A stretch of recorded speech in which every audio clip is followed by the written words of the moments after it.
All right, let's talk about a name that's been causing a huge stir in open source, OpenClaw.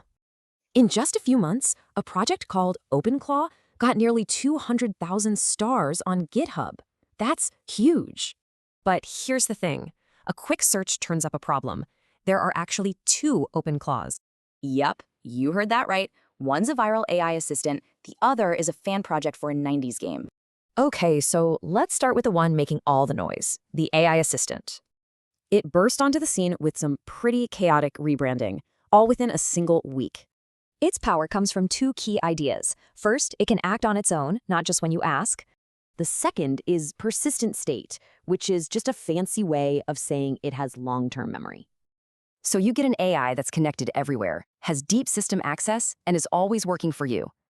But all that power comes with a price. Security researchers are calling it a nightmare, and for good reason. Seriously, in just 2 weeks, the project was hit by a wave of massive security failures. At one point, a full 12% of the skills in its marketplace were found to be malicious.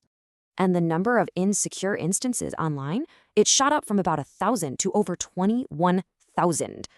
So experts are urging extreme caution, things like isolating the agent and auditing all extensions. So that's the AI side of the story. But hey, what about that pirate cat? This is the other OpenClaw. It's a fan project to re-implement a classic video game from back in '97. Its history stretches back decades, starting as a commercial game and now living on as a passion project. Yeah, this project isn't about going viral. It's purely about community love for an old-school classic. So with the mystery solved, let's swing back to the AI agent and check out some safer alternatives. If OpenClaw's risks seem too high, there are other choices that prioritize things like security or simplicity. So how to choose? OpenClaw is for max features. NanoClaw is for top security. And Nanobots for simplicity.